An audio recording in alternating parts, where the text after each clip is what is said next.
반갑습니다. 이 좋은 계절에 공부 열심히 하셔서 꼭 성공하시기를 간절히 기원하면서 아자아자 서로 행복하십시다. 지난번 유튜브 내용에 이어서 주택임대차보호법에서 우리가 시험이 임박했기 때문에 제가 강의를 하고 이런 것보다는 주의해야 될 판례 법조문에서 이거 여차하면 놓치는 단어들이 있거든요. 그런 것들을 또박또박 제가 준비한 자료를 읽어 드릴 테니까 이미 아시는 내용이실 줄 믿습니다. 조용히 커피 한잔 하시면서 눈 감고 판례 법조문 들어서 반복 마무리 하시는 스타일로 같은 시간 하시게 됩니다. 주택임대차보호법에서 임차주택의 격리 절차에서 보증금 중 일정액에 대해서 배당 요구 종기까지 배당 요구하지 않은 임차인은 배당받은 후순위 권리자에게 부당이득을 이유로 배당금 반환 청구할 수 없다 할 것이고, 이제 임차권의 등기 명령인데요. 여기 써 있지는 않습니다만은 대항 요건으로서 인도와 주민등록을 갖추어 가지고 우리가 이제 대항력을 갖게 됐죠. 그런데 임대차 기간 끝나서 돈을 받아 가지고 예정대로 발령이 다른 지역으로 났으니까 다른 데로 가야 되겠는데 발령만 났지 주인이 보증금을 안 내주네요. 그랬을 적에 우리는 이 대항 요건을 상실하지 않는 그런 제도가 이제 있음을 아시는 것이고, 그 부분을 같이 살펴보는 겁니다. 임대차 종료된 후 보증금을 반환받지 못한 임차인은 임차주택의 소재지 관할하는 법원의 가압류 절차에 의해 임차권 등기 명령을 신청할 수 있다. 임차인이 신청할 수 있는 것이고, 소재지 관할 법원의 쉬운 절차라는 것이 가압류 절차에 의해서 임차권 등기 명령을 신청할 수 있다. 임대차가 종료된 후 보증금 반환받지 못한 임차인이 임차권 등기 명령 집행에 의한 등기를 격려한 때에는 대항력과 보증금의 우선 변제권을 취득한다. 주임법 3조 3 내용이었죠. 임차인이 임차권 등기 명령에 의한 등기 이전에 이미 대항력 또는 우선 변제권을 취득한 경우에는 임차권 등기 이후에 대항 요건을 상실하더라도 이미 취득한 대항력 또는 우선 변제권을 상실하지 아니한다. 임차인이 621조에 의해 등기를 격려한 경우에도 임차권 등기 명령의 집행에 의한 등기를 격려한 경우와 동일한 효력이 인정된다 할 것이고, 임차권 등기 명령 신청을 기각하는 결정에 대하여 임차인은 항고할 수 있다. 임차인은 임차권 등기 명령의 신청 및 그에 따른 임차권 등기와 관련하여 소요된 비용을 임대인에게 청구할 수 있다. 청구할 수 있다가 옳은 문장이지, 보증금을 안 내준 사람 임대인 때문에 엉뚱한 돈 들어갔다 해서 임대인이 줘야 한다라는 문장 시험에서 틀립니다. 조심하세요. 보증금 반환과 임차권 등기 명령의 집행에 의한 임차권 등기의 말소는 동시 이행 관계에 있지 않다. 그렇다면 뭐가 먼저 이루어져야 하는가? 선이행 의무인 것은 임대인의 보증금 반환이다. 보증금 반환 소송에 대해서 임대차 종료 후 임대인이 보증금 반환을 지체할 때 임차인은 보증금 반환 소송을 제기하여 집행 권한을 취득하여 임대인의 재산에 강제 집행을 할 수 있고, 임차권 등기 명령의 집행에 의한 등기로서 대항력과 우선 변제권을 확보해 둘 수도 있으니 양자를 함께 할 수도 있는 거지요. 자, 이제 존속기간이 주택임대차보호법은 기본이 2년이고 상가건물임대차보호법은 기본이 1년인 것을 이미 알고 계시는 겁니다. 자, 지금 주택임대차보호법 주임법 하고 있기 때문에 최단기 보장에 대한 부분인데 기간 정함이 없거나 기간 2년 미만으로 정한 주택임대차는 기간을 2년으로, 다만 임차인은 2년 미만으로 정한 기간이 유효함을 주장할 수 있지요. 자, 주택임대차보호법에서 법정갱신 부분, 자, 우리 주임법 시행령까지 검토하셔가지고 꼭 마지막 단계에서 살펴보고 가셔야 됩니다. 묵시갱신, 법정갱신 살펴보셔야 됩니다. 자, 이 이익이라는 것, 자, 이익이, 자, 해지, 주택임대차보호법에서 2기 연체했다 할 적에, 상가건물임대차보호법에서 3기 했다 할 적에, 자, 임차인이 만약에 2기 차임액에 달하도록 차임을 연체하고 있거나 기타 임차인의 의무를 현재 위반하고 있는 경우에는 법정갱신이 인정되지 않는 주임법 6조 사망이 있으니까 그런 부분도 다시 한번 살펴보셔야 되고, 법정갱신 된 후에 주택임대차 존속기간은 2년으로 보기 때문에 법정갱신 된 후에 주인은, 임대인은 2년간 나가라고 못하겠지만은 임차인은 언제든지 임대인에게 계약 해지를 통지할 수 있고, 임대인에게 통지가 도달한 때로부터 3개월이 지나면 해지 효력이 생긴다. 자, 3개월은 주임법과 상가건물임대차보호법이 똑같지요.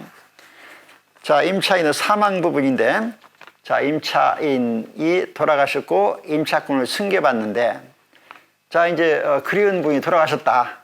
자, 그래가지고 이제 관련된 법조문인데, 지금 이 부분은 상가건물임대차보호법에는 없는 내용이고 주임법에만 있죠.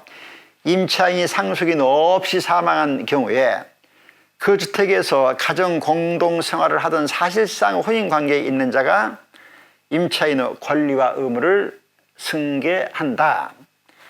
임차인이 사망한 때, 사망 당시 상속인이 그 주택에서 가정 공동생활을 하고 있지 아니한 경우에는 그 주택에서 가정 공동생활을 하던 사실상 혼인관계에 있는 자와, 자, 이촌 이내의 친족, 자, 형제가 이촌이죠. 부자가는 일촌이고, 자, 이촌 이내의 친족이 공동으로 임차인의 권리 의무를 승계한다. 임차인이 사망한 후 1개월 이내에 임대인에게 승계 대상자가 반대 의사를 표시한 때, 자, 임차인의 권리 의무를 승계하지 아니한다라는 부분까지는 주택임대차보호법에만 있는 내용이지 상가건물임대차보호법에는 없다. 그 점도 주의하셔야 되고, 차임 증감 청구권을 살펴볼까요? 경우에 따라서 증 올릴 수도 있고 감 깎아줄 수도 있겠죠. 약정한 차임 또는 보증금이 임차주택에 관한 조세, 공과금, 그 밖의 부담의 증감이나 경제사정의 변동으로 인하여 적절하지 아니하게 된 때에는 장래에 대하여 증감을 청구할 수 있다. 누가? 당사자가 장래에 대하여 증감을 청구할 수 있는데, 감 깎아주는 거야 뭐 서로 좋은 일이니까 규정이 없고, 증의 경우에는 주임법, 상가건물임대차보호법 다 연 5%, 자, 대통령령이 정하기를 연 5%를 초과하지 못하도록 하고 있고, 차임 증액 청구는 임대차 계약 또는 약정한 차임의 증액이 있은 후에 1년 이내에 하지 못하도록 되어 있죠. 자, 주택임대차보호법에 관련된 부분들을 살펴보셨고, 자, 상가건물임대차보호법. 자, 상가건물임대차보호법 내용입니다. 국민 경제생활의 안정을 보장하고 상가건물 임차인을 보호하기 위해 마련된 상가건물임대차보호법은, 자, 그렇게 이제 법 1조 15조까지 본다라면은 자, 편면적 강행 규정으로서 이 법 규정에 위반된 약정으로 임차인에게, 약자라 볼 수 있는 임차인에게 불리한 것은 효력이 없다 할 것이고, 적용 범위에서 상가 건물 임대차 보호법은 사업자 등록 대상이 되는 상가 건물로 임대차, 물론 거기에는 미등기 전세도 포함이 되지요. 자, 상가 건물의 임대차로서 보증 금액이 자, 이제 열거하는 돈을 초과하는 경우라면 원칙적으로 이 법 적용하지 않는다로 봐야 됩니다. 자, 이 액수는 자꾸 변하고 또 시험에서 거의 안 나오는 편입니다만은, 자, 액수, 지금 이 돈은 주택임대차보호법에는 없는 내용이에요.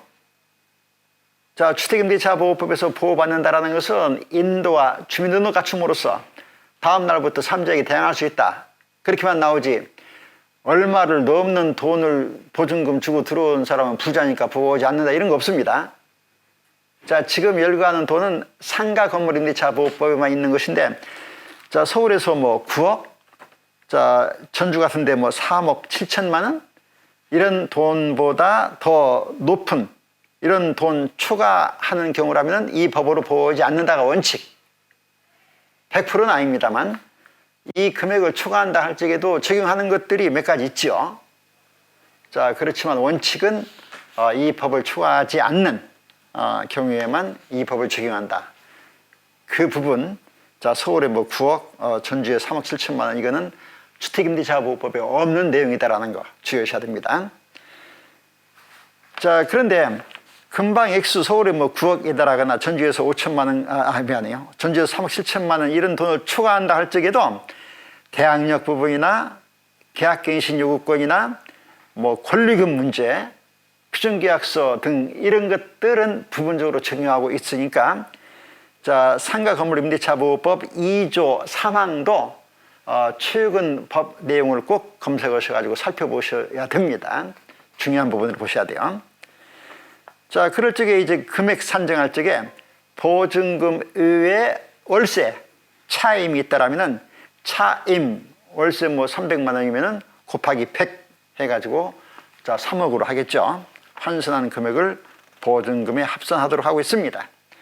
자, 상가건물법에서의 대항력 문제, 상가 건물의 임대차는 등기가 없는 경우에도 임차인이 대항 요건을 갖춘 때에는 제3자에게 효력이 생긴다.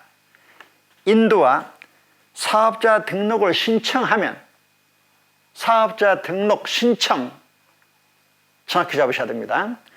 인도받고 뭐를요? 건물을 인도받고, 무슨 건물? 가게 운영하는 상가 건물을 인도받고 사업자 등록을 신청하면 그 다음 날부터 대항력이 있다.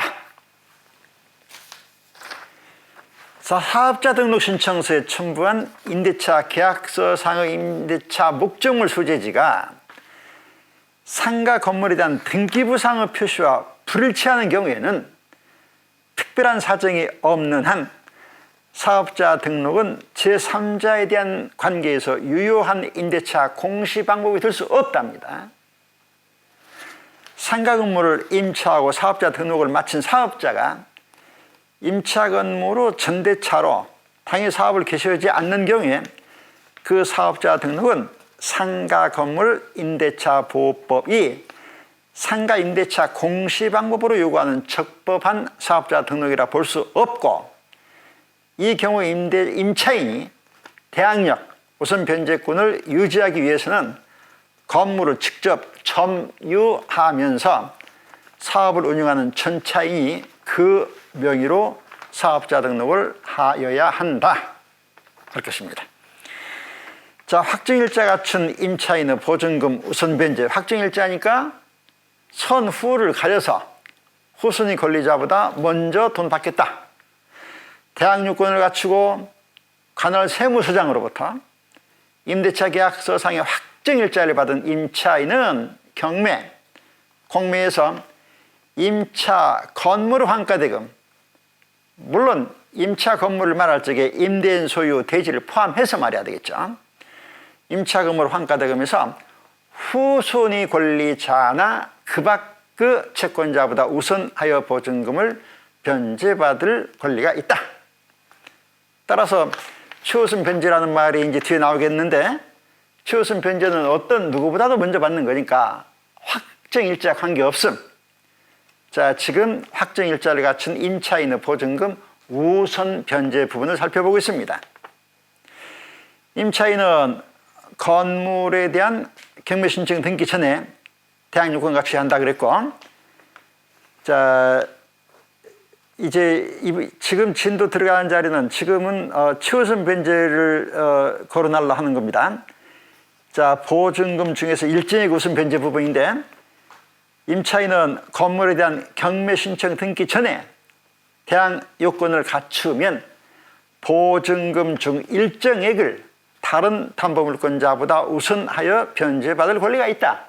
상가건물법 14조 다른 담보물권자보다니까 선후 따질 필요가 없으니까 확정일자가 관계없는 부분이죠. 자, 지금 이 부분은 주택임대차보호법에도 있었던 내용입니다. 우선 변제를 받을 소액 임차인은 보증금, 만약에 차임이 있다라면은, 자, 차임 곱하기 100을 해가지고 합산한다라 했습니다. 그 보증금이, 자, 서울 다르고, 과밀억제 운역 다르고, 뭐, 그 밖에 광역시, 뭐, 안산시 등등 다르고, 그 밖 지역 다르고, 그렇죠?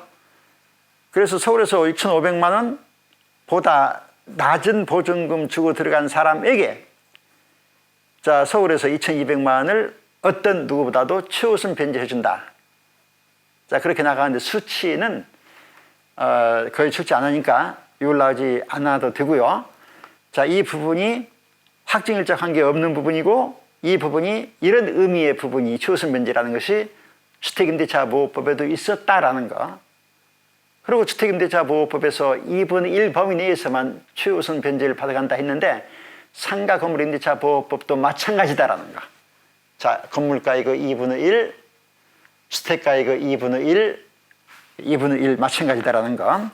자, 그런 부분들 유념하십니다. 금방 2분의 1이라는 거, 임차인의 보증금 중 일정액이 상가 건물가의 그 2분의 1을 초과하는 경우에는 상가 건물가의 그 2분의 1에 해당하는 금액에 한하여 우선 변제권이 있다. 그렇게 2분의 1로 주택이든 상가이든 똑같죠. 자, 임차권 등기 명령의 집행에 의한, 임차권 등기 명령 집행이다라는 것은 종전의 임차인이 임대차 기간 끝났음에도 불구하고 보증금 반환받지 못했기 때문에, 자, 임차권 등기 명령 집행에 의한 등기를 해놨잖아요. 그런데 후에 오신 분이, 자, 최우선 변제 받을 수 있겠는가? 자, 먼저 분도 지금 못 받고 있는 판인데, 후에 오신 분한테는 그거 해당이 안 돼야 될 것입니다. 따라서 임차권 등기 명령 집행에 의한 임차권 등기가 경유된 건물을 그 이후에 임차인은 보증금 중 일정액을 우선 변제받을 권리가 없다 할 것이고, 자, 그러면은 임차권 등기 명령은 법 16조 1항인데, 자, 법조문 임대차가 종료된 후 보증금 반환받지 못한 임차인은 임차 건물의 소재지를 관할하는 지방법원, 지방법원 지원 또는 시, 군 법원에 임차권 등기 명령을 신청할 수 있다. 자, 이제 임대차 기간에 대해서 상가 건물 임대차다 보니까 기간 정함이 없거나 기간을 1년 미만으로 정한 상가 건물 임대차 1년으로 본다. 다만 임차인은 1년 미만으로 정한 기간이 유효함을 주장할 수 있다 하죠. 자, 임대차가 종료한 경우에도 임차인이 보증금을 반환받을 때까지, 나머지까지 반환받을 때까지는 임대차 관계는 존속하는 것으로 본다 할 것입니다. 자, 계약갱신 요구에 대해서 살펴보면은 지난번 그 유튜브 내용에서 인테리어 비용 문제에 대해서 언급을 했었는데, 자, 주거 공간은 내가 새 얻어서 들어간다 한들 크게 인테리어까지는 안 하죠. 뭐 천정, 도배 정도 한다라 몰라도. 그러나 가게는 다르거든요. 시대 흐름에 맞춰서 자 여러 가지를 해야 되기 때문에 인테리어 비용이 들어가요. 목돈 들어갔는데 잠깐 가게 운영했더니 주인이 나가라 그러면 안 되겠죠. 따라서 지금 계약갱신 요구라는 부분은 인테리어 비용 관계에 있는 부분이고 상가 건물 임대차 보호법에나 있지 주임법에는 없다라는 것 주의하시면서 임대인은 임차인이 임대차 기간 만료 전 6월부터 1월까지 사이에 행하는 계약갱신 요구에 대하여 정당한 사유 없이 이를 거절하지 못한다. 그러나 주인도 보호받는 장치가 있어야 되겠죠. 그래서 다음에 읽어가는 경우에는 그러지 아니하다. 자, 그거는 계약갱신 요구를 거절할 수 있는 부분들이다 이죠. 1번 임차인이 3기 차임액에 달하도록 3기 자 3기 차임액에 달하도록 차임을 연체한 사실이 있는 경우라거나 쌍방 합의하에 임대인이 임차인에게 상당한 보상을 제공한 경우라거나 아주 많습니다. 자, 임차인이 임차한 건물의 전부 또는 일부를 고의 또는 중대한 과실을 파손한 경우 그냥 과실이 아니라 중대한 과실입니다. 자, 중자 들어가는 자 임대인 보호하는 규정 하나가 더 있는데 임차인으로서 의무를 현저히 위반하거나 임대차를 존수하기 어려운 중대한 사유가 있는 경우 등 해가지고 더 많습니다. 자, 이 부분도 법 10조 1항 한번 꼭 검색해 보셔야 될 부분이 있죠. 상가 건물에나 있지 주택에 없는 부분. 자, 상가 건물 임대차 보호법 10조 1항 한번 검색 꼭 하십시오. 자, 임차인의 갱신 요구권은 최초 임대차 기간 포함한 전체 임대차 기간 10년 추가하지 않는 범위 내에서만 행사할 수 있다. 아주 최근에 바뀐 부분 있죠? 5년이었다가 10년으로 바뀐 부분. 임대인의 동의를 얻어 전대차한 경우에 전차인은 임차인을 대위하여 계약갱신 요구권을 행사할 수 있다. 갱신되는 임대차는 전 임대차와 동일한 조건으로 다시 계약된 것으로 본다. 다만 차임과 보증금은 증감할 수 있다 할 것입니다. 자, 이제 주택 임대차 보호법에도 있었고 이제 상가 건물 임대차 보호법에도 있는 법정갱신, 묵시적 갱신 부분 들어가고자 합니다. 임대인이 임대차 기간 만료 전 6월부터 1월까지 임차인에 대하여 갱신 거절의 통지, 조건 변경에 대한 통지를 하지 아니한 경우에 그 기간이 만료된 때에 전 임대차와 동일한 조건으로 다시 임대차한 것으로 본다. 자, 법정갱신이 된 경우에 임차인은 언제든지 임대인에 대하여 계약 해지 통고를 할 수 있고 임대인이 통고받은 날로부터 주택에서 3월이었듯이 상가 건물에서도 3월이 경과하면 효력이 발생한다 이죠. 법정갱신이 된 경우에 임차인은 언제든지 임대인에 대하여 계약 해지 통고를 할 수 있고 임대인이 그 통고를 받은 날로부터 3월이 경과하면 효력이 발생한다. 여기에 3월은 주택임대차보호법도 3월이었습니다. 자, 이제 해지 부분 3기가 나오는 3자가 나오는데 자, 해지에서 3기라는 것은 주택하고는 다르니까 조심하셔야 됩니다. 우리는 상가 건물 임대차 보호법을 살펴보고 있죠. 임차인의 차임 연체액이 3기 차임액에 달한 때에는 임대인은 계약을 해지할 수 있다. 차임 후 증감 청구권, 차임 또는 보증금 2, 임차 건물에 대한 조세 공과금 그 밖의 부담의 증감이나 경제사정의 변동으로 인하여 상당하지 아니하게 된 때에는 당사자는 장래에 대하여 증감을 청구할 수 있다. 그러나 증액의 경우에 대통령 영이 정하는 기준 연 5%를 초과하지 못한다. 주임법도 마찬가지였죠. 차임 후 증액 청구는 임대차 계약 또는 약정한 차임 등의 증액이 있은 후 1년 이내에는 하지 못한다. 자, 권리금 문제. 주택에는 없는 거죠. 권리금이란 임대차 목적물인 상가 건물에서 영업을 하는 자 또는 영업을 하려는 자가 영업, 시설, 비품, 거래처, 신용, 영업상의 노하우, 상가 건물의 위치에 따른 영업상의 이점 등 유형, 무형의 지산적 가치의 양도 또는 이용대가로서 임대인, 임차인에게 보증금과 차임 이외에 지급하는 금전 등의 대가를 말한다 할 것이고, 자, 권리금 계약에 대해서 신규 임차인이 되려는 자가 임차인에게 권리금을 지급하기로 하는 계약을 권리금 계약이라 할 것입니다.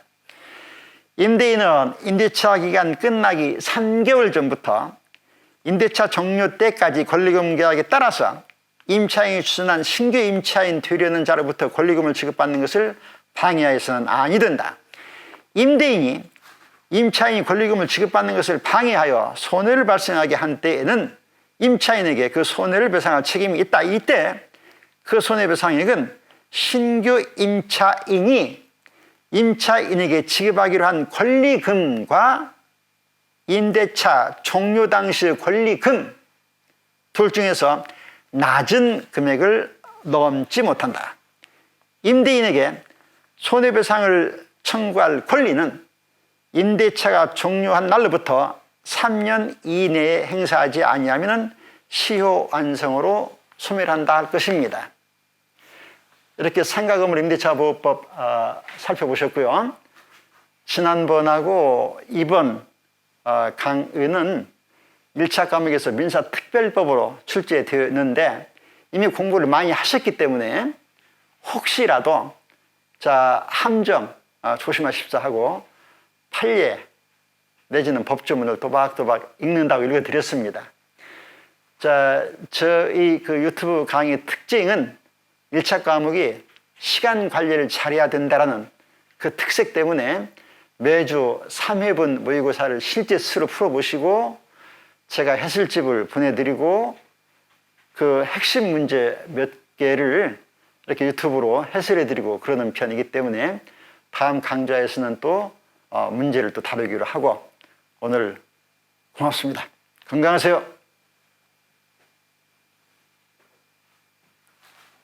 30분 맞춘다고 맞췄는데 잘 맞추는지 모르겠네.